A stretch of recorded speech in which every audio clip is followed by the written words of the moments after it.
Most people eat toast or cereal for breakfast, but I'm not most people. I eat scorpions for breakfast. You see, my brother had an accident. He was helping my dad fix the roof on our house, but then he fell. He hit his head really badly, and the doctors thought he would die. But he survived. He banged his head so hard on the ground that he's now completely brain damaged. It's hard for me to say this, but I don't feel safe around him. Right after it happened and he got discharged from the hospital, our parents went out to buy some groceries. They left me home alone with him, and I was listening to music in my room. Suddenly, I felt something sharp on my ankle, and when I looked down, my brother was biting me. He bit so hard, he actually drew blood. I screamed, but he wouldn't let go. I eventually had to swing my leg back and forth so that he'd stop. It was like he'd become a wild animal. I told my parents about it as soon as they got home, and they shouted at me. They told me I was supposed to look after him and that it's not his fault, that it'll take time for him to go back to normal. Well, time passed and things just got worse. I eventually installed a lock on my bedroom door because I'd woken up so many times to find him wandering into my room. It freaked me out so much. It was so bad that my friends stopped coming over to hang out. They said my brother was terrifying. If only they knew. I'd lie in bed at night listening to him screaming and laughing and banging his fists on my wall.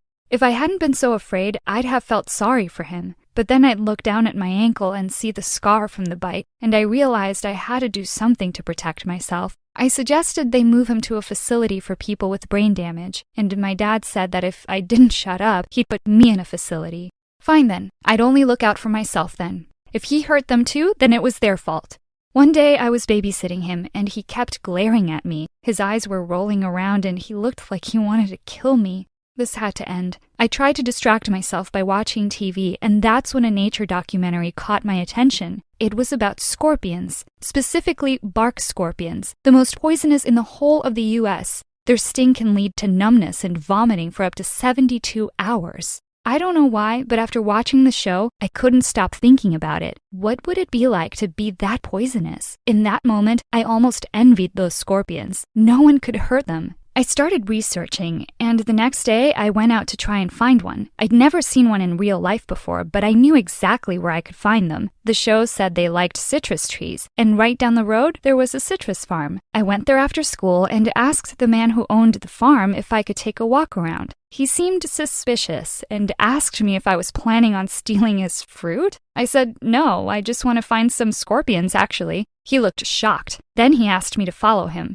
He led me to the back of a big shed and pointed towards a tank. Inside were dozens of scorpions. I couldn't believe it. I ran over and stuck my nose up against the glass. They looked so cool. Can I buy some? I asked him. Buy? Huh, you can have them for free. Saves me killing them later. Poisonous, nasty things that they are, he said. That day was my lucky day. He put them into a shoebox for me and told me to be really careful because if they stung me, I could die. I walked home with the box and found an old fish tank we had. I put them all in there, but as I was pouring them in, one of them got away. Without even thinking, I jumped on it. Ooh, I heard the crunch sound and I shivered. And then I had another thought. I'd read that you could eat them. My parents weren't home yet, and my brother was at our grandma's, so I went downstairs and poured some oil into a pan. Then I fried the scorpion and cut off its stinger. I couldn't believe it. I was actually about to eat a scorpion. I even filmed myself. I could be famous, I thought. It tasted like popcorn. I swallowed it in a few bites and waited to see if anything happened, but I felt fine. I decided to upload the video to my Instagram. I only had like 50 followers, but still.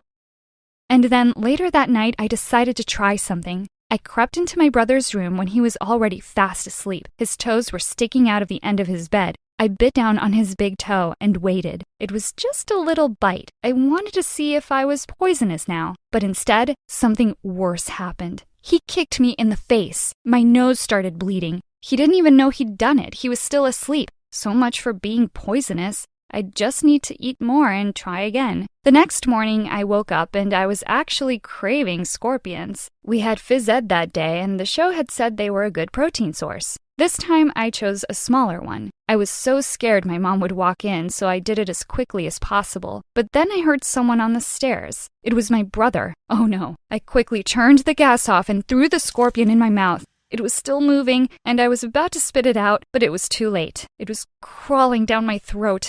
Ooh, I felt like I was gonna choke. I grabbed a glass of water and washed it down. Well, it was inside me now. There was nothing I could do about it.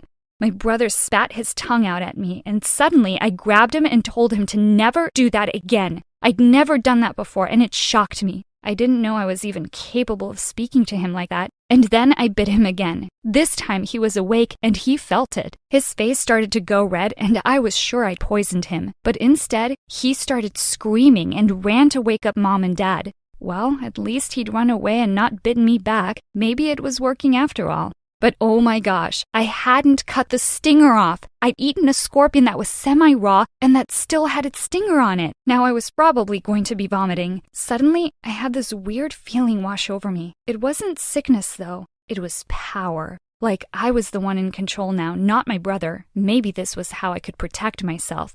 So that's why I started eating scorpions for breakfast every morning. It was too risky to cook them in the kitchen, so I decided to just eat them raw. I mean, I'd had no bad side effects, although I always cut the stinger off. I'm not that stupid. I ate a particularly big scorpion one morning, and then at school that day, I heard two girls whispering about my brother when I walked by. Even though my brother annoyed me, it wasn't his fault. So I decided to get them back for this. The next day, I watched as they opened their lockers at exactly the same time. I'll never forget their screams. They echoed through the corridor, and one of the scorpions actually looked like it was chasing them. I laughed so hard, although it meant I'd wasted two of them. Oh well, plenty more where they came from. It was crazy that I felt fine eating them. I actually enjoyed them. Some people were apparently allergic to their venom, so I was relieved I wasn't one of them. My favorite thing was to dip them in peanut butter. Their claws got all stuck together, and that way they wouldn't pinch my tongue. That night, when I got home, I found my brother in my room. I'd been so excited about taking the scorpions to school, I'd forgotten to put the lock back on my door. I caught him just as he was about to open my scorpion tank. I ran over and pulled him onto the ground, but it was too late. One of the scorpions was about to escape. Before my brother could touch it, I grabbed it, and then I felt it. It was worse than any pain I'd ever felt in my life. It started in the palm of my hand, and then it shot through my whole body. It had stung me. Maybe I was allergic after all. Oh no, I was going to die, and my brother didn't even know how to call an ambulance. I started screaming at him, and he just laughed. And then just before I passed out, I saw him walking towards the tank.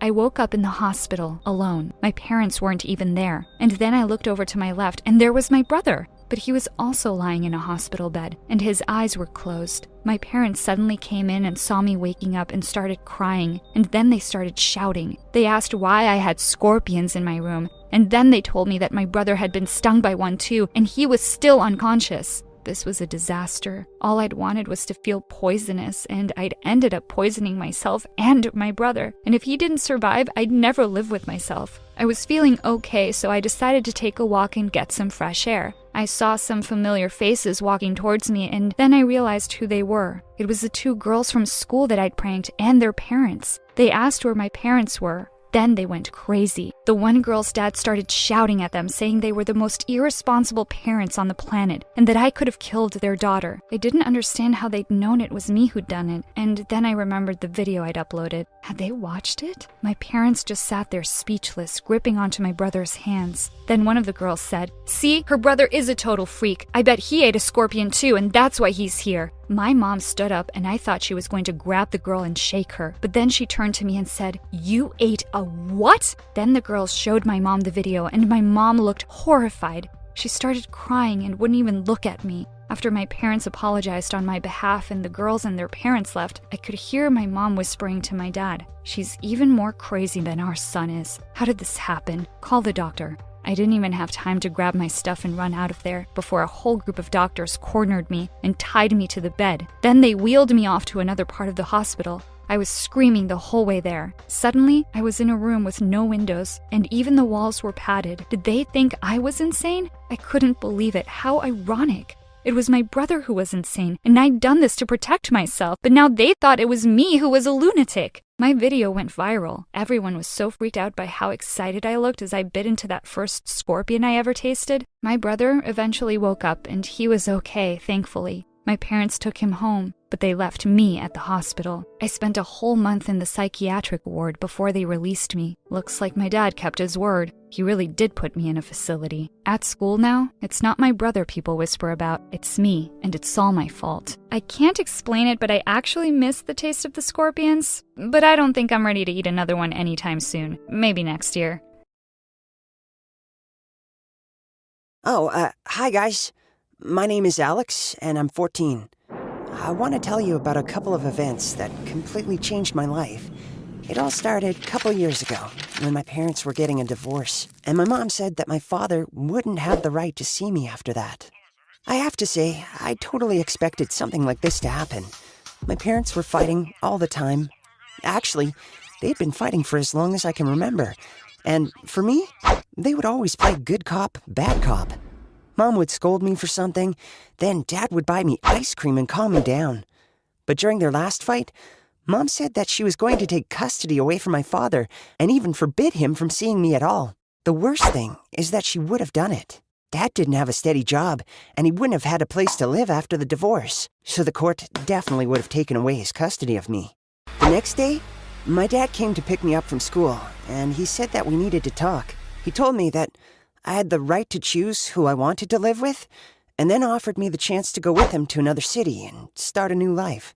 Of course, I agreed. At that time, my mother was the evil one that wanted to take my father away from me.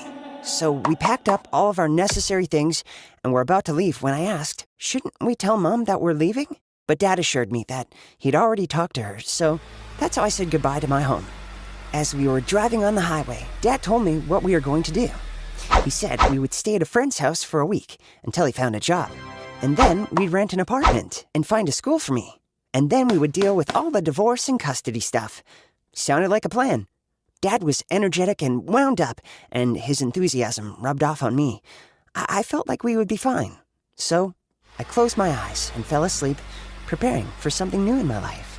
We arrived at the house of my father's friend after the sun had set, but unfortunately, he couldn't let us stay with him. He had a family, and obviously there would have been too many of us in the house. Eventually, I found out that my dad didn't even bother asking beforehand if his friend would be able to host us. It was late, and we were tired, so Dad decided that we would stay at a hotel. This didn't fit into our plan, because staying in a hotel is pretty expensive, and Dad had no job. For several days, my father went to interviews in search of work. Unfortunately, each time he returned sad. He kept getting turned down over and over again, and soon the moment came. Dad said we were running out of money and we couldn't afford to stay in a hotel anymore. He tried to stay positive and convinced me that everything was going to be all right. But in reality, we had to live out of our car. It was terribly uncomfortable, but it was necessary in order for us to save money. Day after day, we were wandering around the city looking for work, and things kept getting worse and worse. And after one night, I completely lost my enthusiasm. We were running out of gas, and Dad came up with a plan. We drove into some kind of parking lot. Dad said he needed my help. He took a can and a hose and rigged up something to drain the gas from someone else's car, and I had to stand watch. After a few minutes, I heard a man yelling, "Hey, what are you doing over there?" Damn, I didn't notice him, and now he was running toward us. We started to run away, but he was catching up with us. Dad said that he'd hold him, and to meet later at the mall nearby. In fear, I just ran in a random direction, and a second later, I heard the sound of a falling canister. I was scared to even think about what was happening to my dad. 10 minutes later, I was sitting on a bench in the mall, out of breath. Soon, my father came. Oh my God, he looked terrible. His clothes were dirty, his jacket sleeve was torn, and his face had a huge bruise. It was awful. It turned out that the guy who was chasing us was a parking lot security guy, and he wanted to detain my father, but thankfully, he was able to escape. Okay, Dad was fine. But now all our stuff was in the car, and there was no way to get to it because the security guy had probably called the police. So we had no money, no food, no water, and no place to sleep. We walked through the empty streets, hungry and tired. Not to mention that I hadn't showered in 5 days. Soon I was just falling over my own feet, and Dad said we were going to spend the night in the park, and that tomorrow we'd figure something out. Dad woke me up and said an unexpected phrase. "Son, I have great news!" Good news is exactly what I needed. Dad said he'd found out about a place where we could get free food. But I did not expect that this place was a dining hall for homeless people. We were given a bowl of soup and a couple of pieces of bread. But as soon as I tried it, my eyes filled with tears. I was at the end of my patience. I couldn't do it anymore. I started crying and asking Dad to take me home to Mom. And it looked like my dad was tired of it too. So he admitted that he couldn't make it, and that he'd figure out how to get us home. To cheer me up, Dad said he'd get us some normal food, and he left me waiting outside of a supermarket. I knew we didn't have any money, and I knew that my dad was going to steal food. So I started to worry when he didn't come out 10 minutes later. What if he was detained by security? But when the police car pulled up to the store, I knew for sure he was caught. I was scared, so I decided to just run away so they wouldn't catch me too. I just didn't know what to do. I wandered the streets until nighttime. I was scared,